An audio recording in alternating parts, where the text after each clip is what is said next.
Talk about your involvement in the series Hill Street Blues. Did you cast any of the actors in Yes, that? I did. Yes, I did. I was the network casting director, and I was the guy that said it's just another cop show. When I read the script, what is this? Just another cop show. It was. I had nobody had any idea, and anybody that tells you they did, we had no idea. We thought it was another Naked City. We thought it was another cop show. Little did we know that we had a groundbreaking piece of work on our hands. And Bruce Weitz was mine. Renee Enriquez was mine. Um, and I even said Ray called me. Renee Enriquez called me on the phone, and Renee it was one of those thank you phone calls because Mexican American is doing a lead in a TV series, um, and I was thrilled for him, and it was a joy to work on. Dan Travanti, who I had met at a show called for a show called uh, somewhere in Italy, Company D. I always remembered him being a wonderful young actor, and we got him, and I was very pleased with the series. I was very pleased. I did the pilot and moved on. That's all I did. I didn't do the series because I was doing the movies of the week at ABC, and I was in charge of the new talent program at that time. Were you there when Bruce jumped up on the desk in front of Stephen No, I knew about it. Bochco and Grant I Tinker? definitely know about it because when he came to me the first time, said I want to go meet him. I said it's another cop show, and I set up the appointment, and they went over and he met him, and they didn't like him, and I told him. He says I'm going to get that role, and 2 days later I got a phone call saying this man's insane. He had done the jump up on the desk at that point, And and he and I have remained friends. I like Bruce. did that change their minds when he Yes, jumped up? totally. Hmm. Because he came in wearing the suit. Bruce was a New York actor, suit and tie, very dignified, very dapper. Now he puts the hat on and the whole thing, and he became the character. And he was wonderful. Talk about your involvement in the sitcom Cheers. Did you cast all of the actors in that series? I was involved with it because at that point I was still vice president in charge at New Talent. I had not at this point had the department closed. So because of New Talent, I was involved with looking at the actors. And though I didn't do the actual physical casting, I was there on all the readings. And I sat and I listened, and then and Ethel Wennett and Joel Thurman would say, "You got anybody you saw in Chicago?" Or, because I traveled the country, and I never could quite touch Ted Danson. I couldn't touch him. Um, I remember they wanted the girl. Obviously, they had their heart set on her, and well, no, that wasn't it. Kelsey Grammer? It was not Kelsey. No, I loved the guy. I loved. Let me just say, I was involved with the final casting, which was the Ted Danson role, and the reason I was involved there is because Silverman had said at ABC he would never use an actor by the name of Ted Danson, and Ted Danson just walked away with the role, and he was, I think, a little pissed off that we hired Ted Danson without telling him. But as hey, Fred was going through some tough times at that time, and Brandon Tartikoff hadn't totally taken over. What about Shelley Long on that series on Cheers? Can we move on past that? I really don't want to talk about her. You afraid of getting sued? Yeah, Okay. Why did you leave NBC in 1982? because the new talent department was closed down. Uh, it was just one of those things where they didn't need it, they didn't believe in it. Um, it was an expense. They tried to do something and they didn't support it. As a matter of fact, when they asked me to take over the new talent department and build something out of contract players, and we had a couple of people under contract, I was very excited about it, and even brought in Donna Dockstetter on a leave of absence from Universal to be my assistant. Traveled the country, went to all of the major workshops, went to all the major theaters around the United States, and I shot screen tests in Chicago and New York. And when I got back, I was prepared to show them the people that I had found. And I sensed at this point that NBC was in drastic trouble, and I was an expenditure, and an expenditure they didn't need. Um, but I did show the screen tests, and a couple of the actors, they just didn't believe I tested him. One was John Malkovich. Uh, I brought back a group called Alabama from Nashville.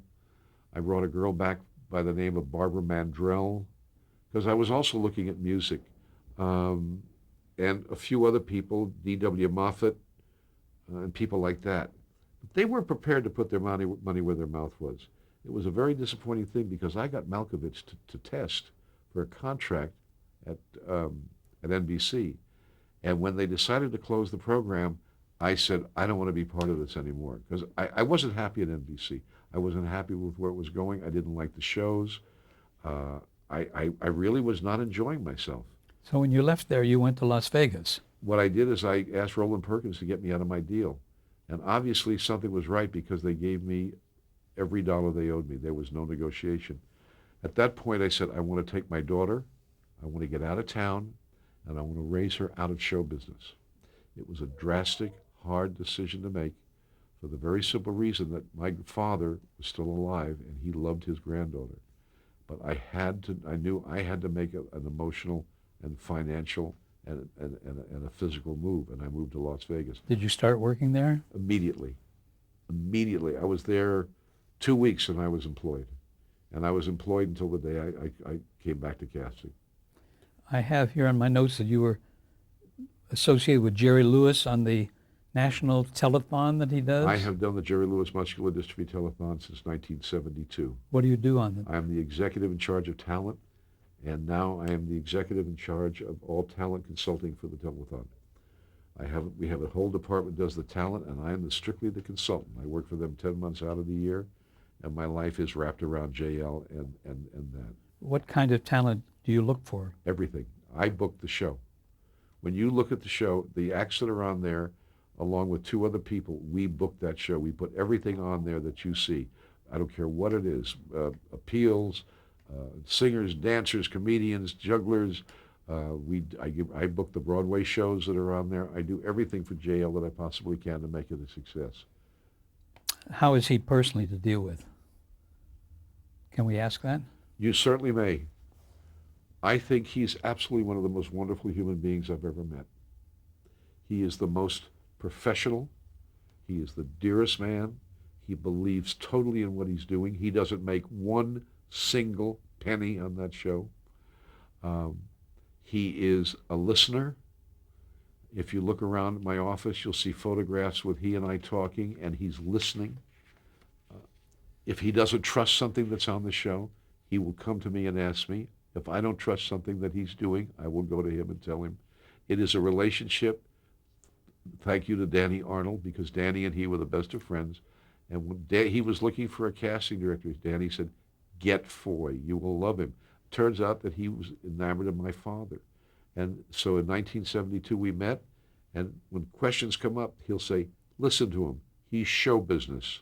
He understands show business. And that's been our relationship. I adore the man. I have worked in other areas for him. He's my pal. Where are you when the telethon is on the air? Are you right there? I'm sitting right next to the producer calling the talent on the show, and I call the entertainment portion, the producer calls the production portion. I don't leave the side, and then I will always look over because he and I are in eye shot of all the time. I just give him this, or he'll go, he does this, and he says, and I'll walk over. He says, don't fool with me. Where did you get that? I said, let the act go. This is work in progress. He says, 50 years of work in progress? I said, we're work in progress. And it's a wonderful relationship. I can only tell you, we should have people across our business like Jerry Lewis. I don't care. Anybody says anything, I won't say anything bad about him. And he takes care of those kids. Let's talk about Dick Clark Productions. How long have you been with I started with Dick, who was probably one of the most loyal men in this business next to Jerry Lewis. I started with Dick in 1975. I was interviewed to do a movie called Elvis. And at the same time I was going to do Elvis, I was doing The Young Pioneers, and they offered me the job at ABC. One of the first things I got when I went to ABC was to take over the Elvis casting. And it was through my relationship with Joyce Selznick and the fact that I knew a little guy called Jamie McFeeters when he was 7 years old, and Kurt Russell. I got Kurt to do the movie. And that's been my relationship. The minute I came back to Los Angeles, Dick Clark and Fran LeMay picked up the phone and said, "You're going to work now." So I had two wonderful spots. I had Chuck Freeze doing his movies. I had Dick Clark, and out of the clear blue sky, up comes Disney and said, "You're going to work for us." So being out of the business for 3 months, I was head of casting for Dick Clark, head of casting for the Disney Channel, and I was working for Jerry Lewis. I couldn't ask for anything more. You did a project there called Super Bloopers Yeah, it's and great. Practical Jokes. Yes, yes, I loved it. One of the tough shows of all time to cast, but it was wonderful because I was able to use people that nobody knew. It was wonderful. You know how we did that show? They'd come up with the joke. Now they got the star. Then I had to find actors who didn't know the star and the star didn't know. And then we did all improvisation. We'd set up the situation and we do improvisation. And we only had one backfire on us. Everyone we did went on the air except one, and it took us a year, and that's Will Smith's, because we blew up a glass shop, and I had a wonderful actor who was 6'9", weighed about 295 pounds, and Will blew it when blows this whole thing up. This big husky man gets out and he says, "You just blew up my car." And Will says, "Now, brother, he said, don't call me brother. I am not your," and he picked Will up and kept rising up above his, and he held him like this above his head. That was the only one we could not do. Yes, I love doing that show because I worked with Barry Edelman and I worked with Al Schwartz and I worked with wonderful directors and we worked with creative people. And it was such fun to hear people say, "Hey, you do bloopers." Lots of laughs. Okay, how important is it for you, Eddie, to continue working? Because you seem to have gone through thick and thin and are continuing working. In general, what attracts you to a project? The people behind it and the story. And I've gone into my own personal semi-retirement. I want to teach. And I am teaching. I'm teaching across the country at universities. I'm teaching at acting schools. I don't charge. We don't charge the students anything. It's underwritten. Communities get behind it. I just came back from the University of Miami where I taught for a day, Miami New World School of Arts, and I don't particularly want to cast anymore. And I'm going to be very honest with you about that. Unless something that was so spectacular that came along that could get me out of semi-retirement, I won't do it again, and I'll tell you why. I don't respect the people that are in the business anymore because we don't have show business people. The wonderful thing about my business is there's a history. There's a history of my family. There's a history of the business. There's a history of television. And this television nurtured people that I could go on and on and on. I mean, out of this business came Gene Kelly, Billy Wilder, Bob Fosse, some of the great people that ever entertained people. And now all of a sudden, we're not entertaining people anymore. We've got people on television that are eating live rats, and they're jumping off of boats into a shark-infested pool to see it. We've got a guy walking around trying to figure out if he's going to marry one of 40 girls. We have all of this garbage on television, and I did 2 pieces of garbage, and when I did it, I sat down, I looked at myself in the mirror, and I said, I got to take a shower. I will never do this again. And I did a show called Celebrity Boxing. I've never been so embarrassed by anything in my life. And I did it because I know boxing. I don't want to be part of a business where there is no history, there's no respect, and and I don't want to be part of a business that I can't put my name on a film and my granddaughter can't look at it.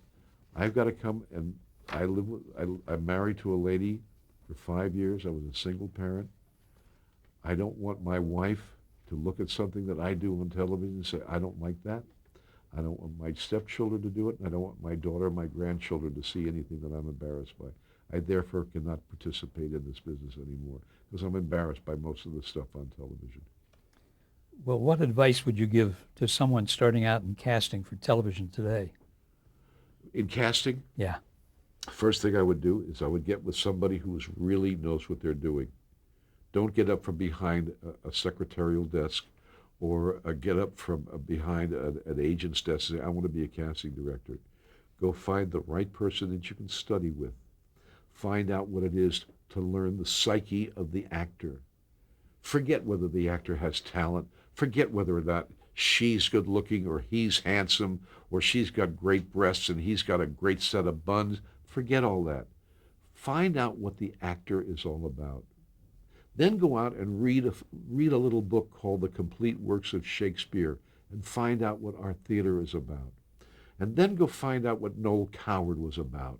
And then go find out what Rodgers and Hammerstein were about. And then go find out what Lerner and Loewe were about, and Edward Albee, and find out why people that were in our business, like Spencer Tracy and Miss Hepburn, never took their clothes off, and they left their love to your fantasy. Today, I would say study the actor, watch theater, watch television, watch movies, go to little theater. I'm not talking about the Amundsen. I'm not talking about the Pantages to see Martin Short and Jason Alexander do that. Go to a place called East Lubbock, Texas, and look at Best Little Whorehouse in Texas and see the girl that's the lead and say, my God, she's rich with talent. Go look and find the girl that did Contact, who came out of the dance theater department at SMU, and study those people and understand why when Fosse said, do it this way instead of this way, it meant something. Or why when Agnes DeMille or when Twyla Thorpe asks you to do a turn, it means something. Find out what our business is about. Then go out and find out who the hell Sheldon Leonard was. And find out who Danny Arnold was. And find out who Chuck Freeze is. And find out who Hoyt Bauer is. And Jack Bauer. And Lynn Stallmaster. Even Ethel Wynett and Millie Gussie. And all the great casting directors that built this business. Assume and assimilate all that information and then pick up a phone and try to talk to an agent about who you would like to have come in and realize how foolish you are. And then you keep studying and you learn your business. And eventually, if you really have taste and care about what you're going to do, you can take that body, that soul, which is an actor, and you can put it in here. That's why I can't look at this. They abuse actors today. They ask actors to do things that are so ridiculous. This is a war. You have to be prepared to go to combat to be an actor. Well, damn it, I'm going to be there to make sure that I can take you from here to here. And that's what we're all about. The day-to-day casting director today is inept, untalented, and shouldn't be in our business. They have no right to help control an actor's life.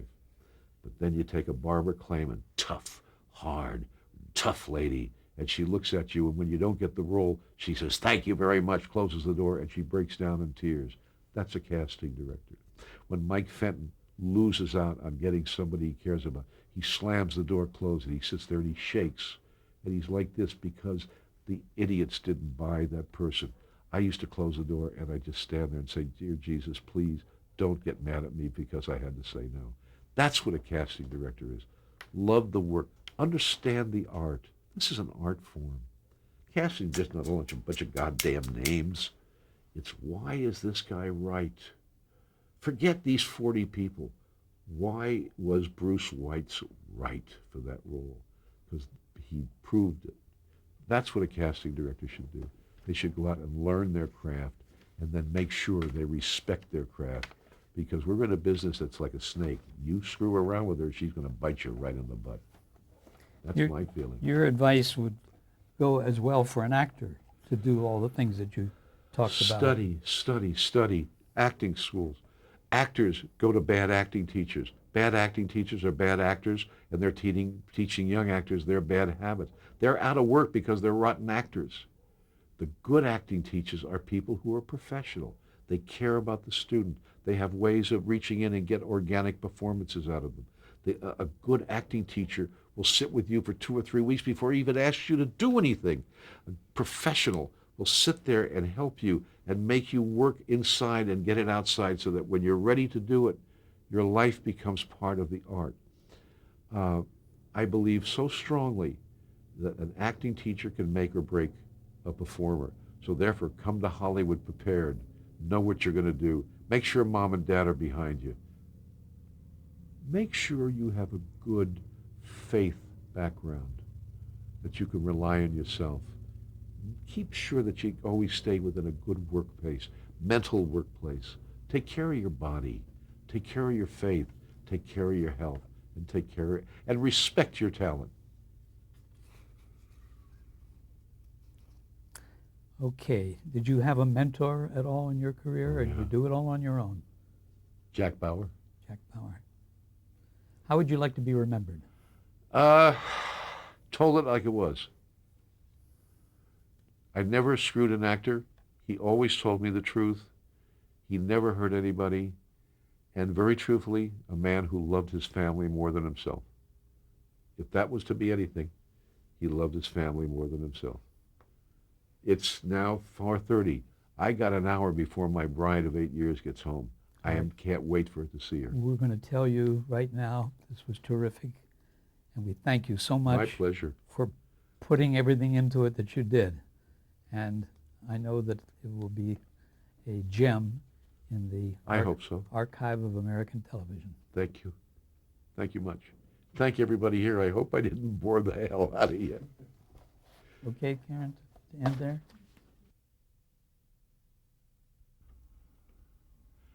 This is this is the first present, and the only present actually they ever got from Sally Field. This was the first picture that they took of her at TV Guide. It was a cover. I think it was like 1965, and she always used to call me.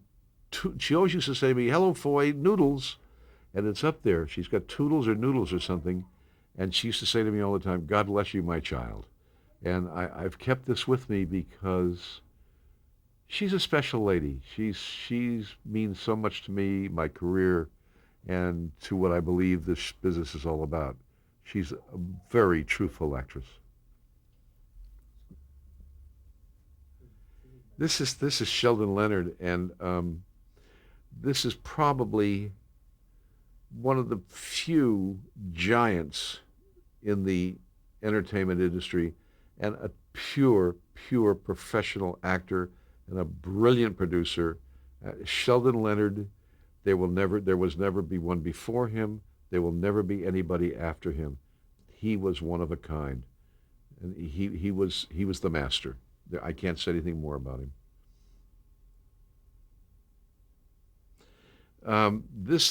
When I tell the story about how I got my nickname, number 3, this is the proof of the pudding. I think the only thing I can say about this man, other than the fact that first time I met him at 6 years old, and when I saw him 2 or 3 years before he died, my hands shook because I was in the presence of truly the greatest motion picture star in the history of our business. There is nothing anybody can say bad about this man. He was the Waynester, he was the Dukester, he was John Wayne, and I think the best way to put it about him was what Katharine Hepburn said. She said, "I don't know what he does on the screen, but nobody does it better." That's all I can say about him.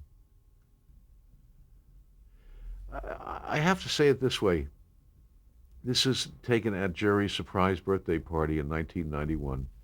And he did not know I was showing up. And he's come in, and I have just gotten off the plane, and he opened the door, and somebody grabbed this picture of me coming through the door. This is a man, in my opinion, that should be honored with every award possible. This is a man that deserves a Special Academy Award. He deserves the Irving Thalberg Award. He deserves the AFI Lifetime Achievement Award. No man has done more for trying to save the lives of children than this man here, Jerry Lewis. More importantly, he's one of the true comic geniuses and one of the greatest directors that ever lived. And I am proud to say he's my pal.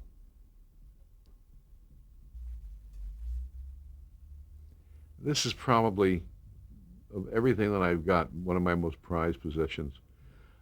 It shows the star of my dad, my family, and then it shows my dad in one of his crazy makeups from the late 30s, early 40s. And the thing that I love about this picture of Pop is the sadness in his eyes. My father, as funny and as wonderful as he was a very, very sad man in many ways. And one of the things that you see in that face is the fact that I will never let anybody hurt him, because that's my dad.